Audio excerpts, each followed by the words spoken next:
বাংলা বর্ষবরণে প্রস্তুত জাতীয় চারুকলায় চলছে আনন্দ শোভাযাত্রার শেষ মুহূর্তে প্রস্তুতি বিভিন্ন স্থানে চৈত্র সংক্রান্তির আয়োজন।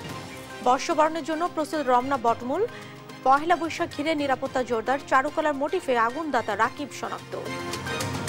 পহেলা বৈশাখ সম্প্রীতির অন্যতম প্রতীক, মন্তব্য প্রধান উপদেষ্টার। দেশবাসীকে নতুন বছরের শুভেচ্ছা, উৎসবে অংশ নেওয়ার আহ্বান। আগামীকাল পহেলা বৈশাখ আমাদের এই সম্প্রীতির অন্যতম প্রতীক। প্রত্যেকে নিজ নিজ উপায়ে নিজেদের রীতি অনুযায়ী আগামীকালকে উদযাপন করব। আমরা সবাই সার্বজনীন এই উৎসবে অংশ নেব। ২৪-এর অভ্যুত্থানকে বিপ্লব ভাবলে ভুল হবে বলেন সালাউদ্দিন। গণতান্ত্রিক আকাঙ্ক্ষা থেকে ফ্যাসিবাদের বিরুদ্ধে গণ অভ্যুত্থান। এবং পরোয়ানা জারি হওয়ায় টিউলিপকে বাংলাদেশে প্রত্যর্পণের পথ প্রশস্ত হয়েছে, ডেইলি মেইলের রিপোর্ট। ফেরত চাইলে সাড়া দেবে ব্রিটেন।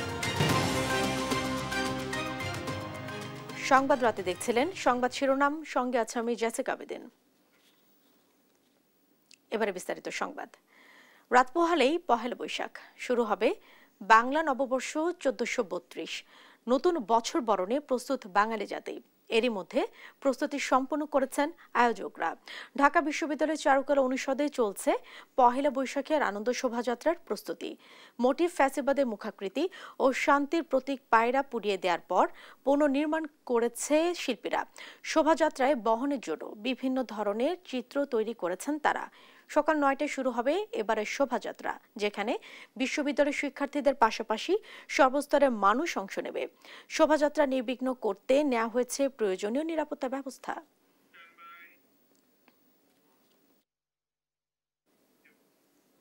বাংলা বর্ষবরণ ঘিরে কঠোর নিরাপত্তা ব্যবস্থা নেওয়া হচ্ছে। সেনাবাহিনী, পুলিশ ও র্যাবের সমন্বয়ে সাজানো হয়েছে নিরাপত্তা ব্যবস্থা। অপপ্রচার রোধে বাড়ানো হয়েছে নিরাপত্তা নজরদারি। সকালে রমনার বটমূলে নিরাপত্তা ব্যবস্থা পরিদর্শন শেষে এসব কথা জানান র্যাব মহাপরিচালক AKM শহীদুর রহমান। আর ডিএমপি কমিশনার জানান, নিরাপত্তার চাদরে ঢাকা থাকবে রাজধানী। সাদ আহমেদের রিপোর্ট।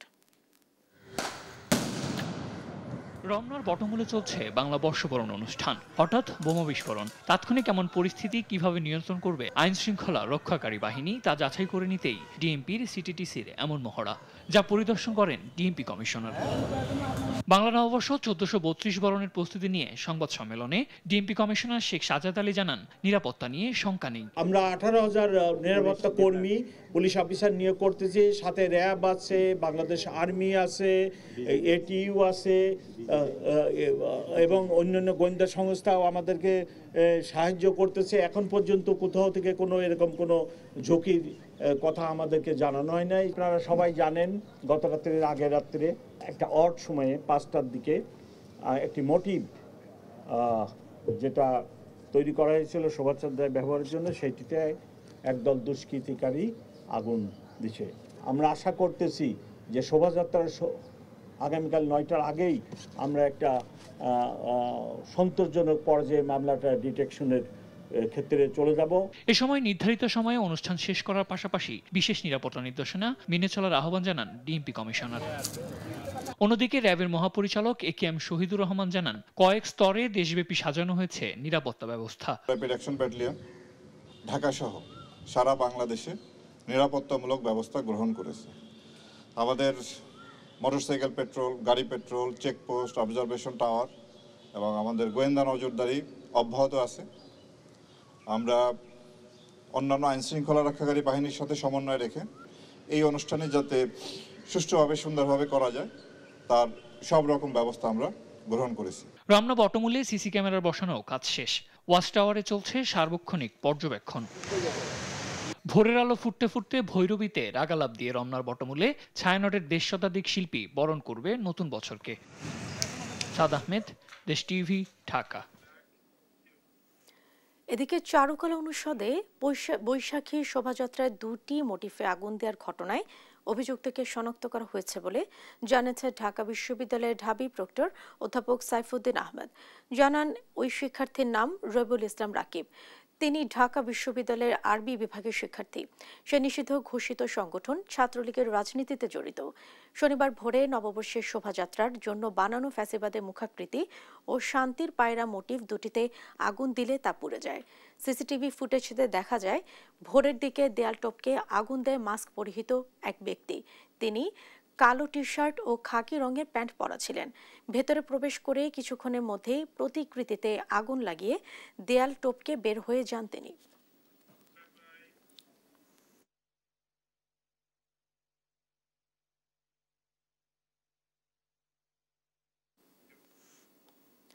পহেলা বৈশাখে সম্প্রীতির অন্যতম প্রতীক উল্লেখ করে সবাইকে সর্বজনীন এ উৎসবে অংশ নেয়ার আহ্বান জানিয়েছেন প্রধান উপদেষ্টা ডক্টর মোহাম্মদ ইউনূস। দেশবাসীকে নতুন বাংলা বছরের আগাম শুভেচ্ছা জানিয়ে সম্প্রীতি ও মানবিক মূল্যবোধের জয় হবে বলে প্রত্যাশা করেন তিনি। আর হিংসা হানাহানি না করে পরমতের প্রতি শ্রদ্ধাশীল হওয়ার আহ্বান জানান সেনাবাহিনী প্রধান জেনারেল ওয়াকারুজ্জামান। সাইফুর রিপনের প্রতিবেদন। রোববার রাজধানীর বাড্ডায় আন্তর্জাতিক বৌদ্ধ বিহারে সেনাবাহিনীর তত্ত্বাবধানে নির্মিতব্য সম্প্রীতি ভবনের ভিত্তিপ্রস্তর স্থাপন করেন প্রধান উপদেষ্টা ডক্টর মোহাম্মদ ইউনূস। জেনারেল ওয়াকারুজ্জামান পরে আলোচনায় অংশ নিয়ে সেনাবাহিনী প্রধান ওয়াকারুজ্জামান বলেন, হিংসা বিদ্বেষহীন দেশ গড়তে চায় সরকার, এর জন্য প্রয়োজন পরমত সহিষ্ণুতা। আমরা শান্তির দেশ চাই, শৃঙ্খলার দেশ চাই। আমরা এখানে হানাহানি বিদ্বেষ চাই না। সবার সমস্ত বিভিন্ন মত থাকতে পারে, কিন্তু আমরা একে অপরের প্রতি যেন শ্রদ্ধাবোধটা থাকে সেদিকে আমাদের লক্ষ্য রাখা অত্যন্ত জরুরি। ধর্ম উপদেষ্টা ডক্টর আফম খালিদ হোসেন বলেন, দেশে সাম্প্রদায়িক সম্প্রীতি বজায় রাখতে আন্তরিকভাবে কাজ করে যাচ্ছে অন্তর্বর্তী সরকার। বাংলাদেশে আবহমান কাল ধরে একটা সাম্প্রদায়িক সম্প্রীতির আবহ তৈরি হয়ে আছে। স্পোরাডিক ইনসিডেন্টস হয়, আমরা এটা অস্বীকার করব না, কিন্তু আমাদের মধ্যে যে ভালোবাসা, সম্প্রীতি, সৌহার্দ্য বিরাজ করছে, এটা পৃথিবীর অনেক দেশের জন্য একটা মডেল হিসাবে থাকবে। প্রধান অতিথির বক্তব্যে প্রধান উপদেষ্টা বলেন, নবনির্মিত সম্প্রীতি ভবন দেশের সম্প্রীতি ও মানবতার ঐতিহ্যকে ধারণ করে আন্তর্জাতিক ক্ষেত্রেও গৌরবময় ভূমিকা রাখবে।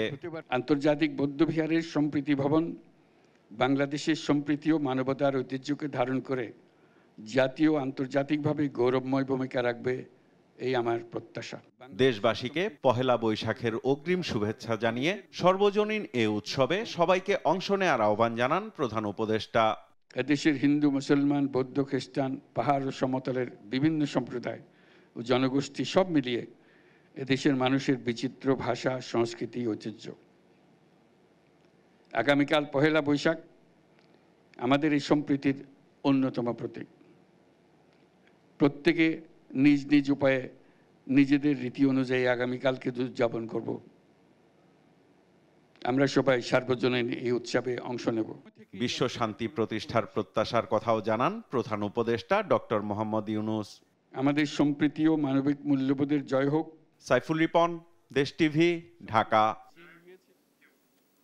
এদিকে নববর্ষের উৎসবের সঙ্গে প্রকৃতির উচ্ছ্বাস ও প্রাণের উজ্জীবন যুগ যুগ ধরে যুক্ত বলে মন্তব্য করেছেন বিএনপির ভারপ্রাপ্ত চেয়ারম্যান তারেক রহমান। রোববার বাংলা নববর্ষ উপলক্ষে সব বাংলাদেশিকে আন্তরিক অভিনন্দন ও শুভেচ্ছা জানান তিনি। বলেন, আবহমান কাল ধরে নানা রূপ ও বৈচিত্র্য নিয়ে জাতীয় জীবনে বারবার ফিরে আসে পহেলা বৈশাখ, যা অতীতের আলোক ছটায় অনুপ্রাণিত হয়ে ভবিষ্যতের উৎকর্ষ ও অগ্রগতির পথে এগিয়ে যাওয়ার প্রেরণা দেয়। এখন আমাদের প্রয়োজন একটি প্রাণবন্ত গণতন্ত্র প্রতিষ্ঠা করা। এজন্য জনগণের উদার দৃষ্টিভঙ্গি, সংস্কৃতি ও ঐতিহ্যের ভিত্তিতে বহু মতের সহাবস্থান নিশ্চিত করে টেকসই গণতান্ত্রিক কাঠামো গড়ে তুলতে হবে।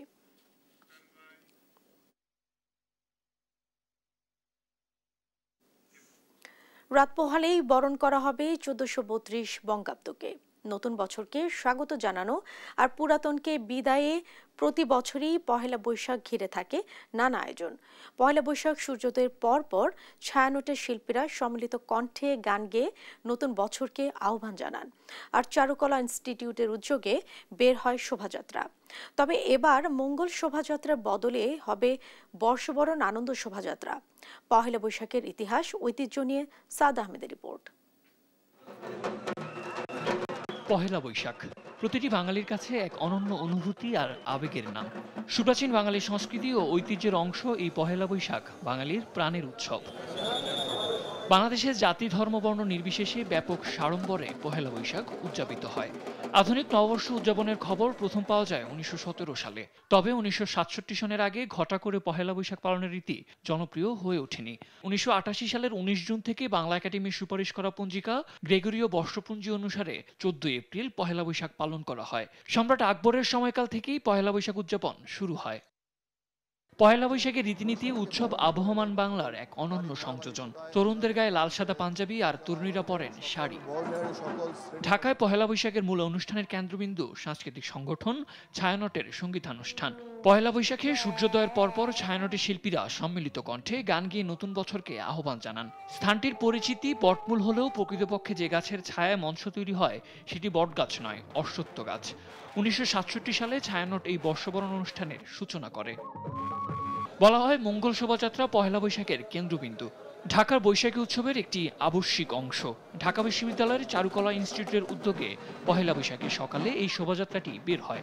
1889 সাল থেকে এই মঙ্গল শোভাযাত্রা পহেলা বৈশাখে চালু রয়েছে। তবে এবার মঙ্গল শোভাযাত্রার বদলে হবে বর্ষবরণ আনন্দ শোভাযাত্রা। এবারের শোভাযাত্রায় ফ্যাসিবাদের মুখোকৃতি এবং ফিলিস্তিনের প্রতি সংহতি জানিয়ে বিভিন্ন মোটিভ প্রদর্শন করা হবে। পহেলা বৈশাখের আরেক অবিচ্ছেদ্য অংশ বৈশাখী মেলা। গ্রাম থেকে শহর সব জায়গাতেই বসে বৈশাখী মেলা। বিভিন্ন জেলায় হয় শত বছরের পুরনো মেলা। পহেলা বৈশাখের আরেক আকর্ষণ চট্টগ্রামের লালদিঘির ময়দানে অনুষ্ঠিত জব্বারের বলি খেলা। প্রাচীন বর্ষবরণের অন্যতম রীতি হালখাতা। দোকানিরা সারা বছরের বাকির খাতা সমাপ্ত করার জন্য পহেলা বৈশাখের দিনে নতুন সাজে দোকান সাজায়। গ্রাহকদের মিষ্টিমুখ করিয়ে শুরু করেন নতুন বছরের ব্যবসার সূচনা। এই উৎসবগুলো সামাজিক রীতির অংশ হিসেবে পরিণত হয়েছে প্রতিটি বাঙালির ঘরে। এখনও গ্রামগঞ্জে নববর্ষের হালখাতার হিড়িক পড়ে বাজার বন্দর ও গঞ্জে। পহেলা বৈশাখ বাঙালির সংস্কৃতির ধারক ও পরিচায়ক। প্রতিটি বাঙালি হৃদয় লালন করবে পহেলা বৈশাখ এবং এর ঐতিহ্য, এমনটাই প্রত্যাশা সবার। সাদ আহমেদ, দেশ টিভি, ঢাকা। দেখছেন সংবাদ রাত।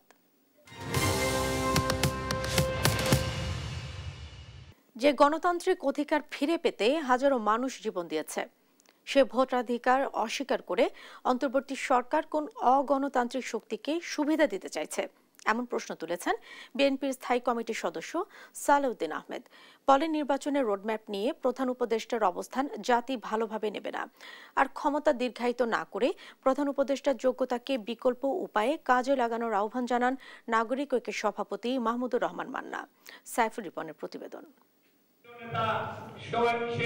রোববার জাতীয় প্রেস ক্লাবে জাতীয় প্রতিনিধি সম্মেলন করে ভাসানী অনুসারী পরিষদের ভাসানী জনশক্তি পার্টি।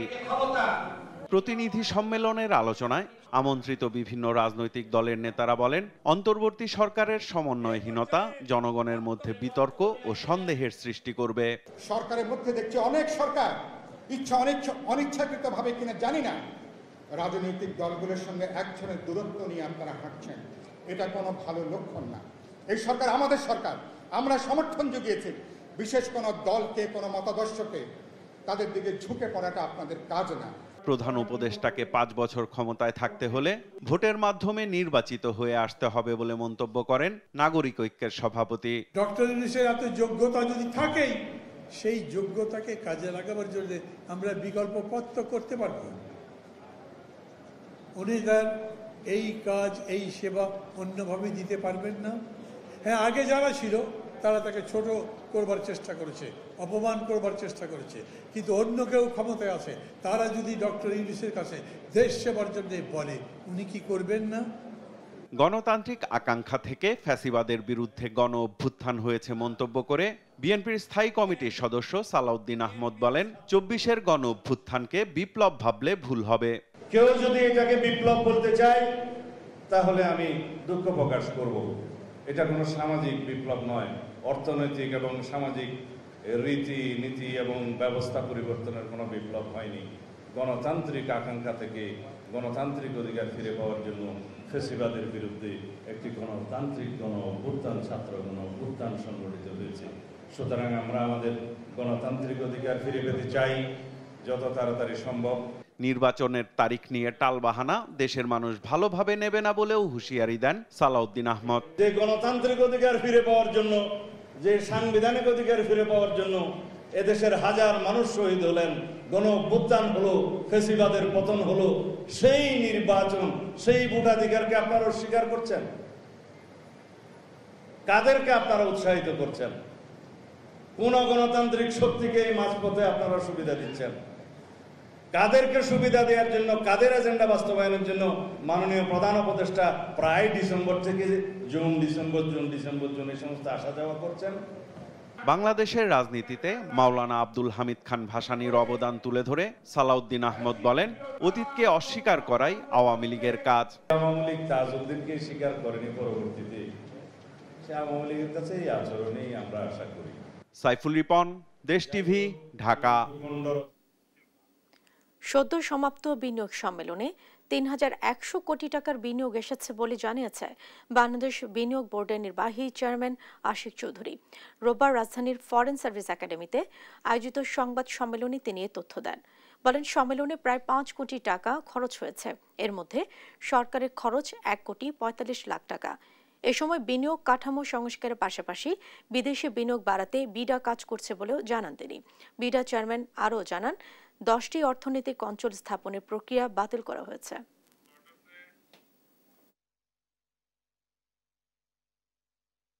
একদম যদি আপনি বলেন যে ফিজিক্যাল টাকা ইনজেকশন কত করা হয়েছে, সেটা রাফলি 5 কোটি টাকার মতো। বাকি টাকাটা আমাদের পার্টনার অর্গানাইজেশনগুলো আমাদেরকে সাপোর্ট দিয়ে করেছে, almost in the form of grant. They thought যে দিস ইজ ইম্পর্টেন্ট ফর বাংলাদেশের ব্র্যান্ড বিল্ডিংয়ের জন্য, তাই তারা আমাদেরকে ওইটা দিয়ে সাপোর্ট করেছেন। সো অল ইন অল এই 4 দিনের, এগেন আমি এই জন্য বলছি যে কোয়ান্টিটেটিভটাতে কাইন্ডলি হ্যাং আপ হয়ে যাবেন না। হ্যাঁ, আমরা 1.5 কোটি টাকা খরচ করেছি মাত্র, হ্যাঁ মাত্র 5 কোটি টাকা লেগেছে, এবং হ্যাঁ তাতে 3,100 কোটি টাকা ইনভেস্টমেন্ট হয়েছে, but that was not the idea.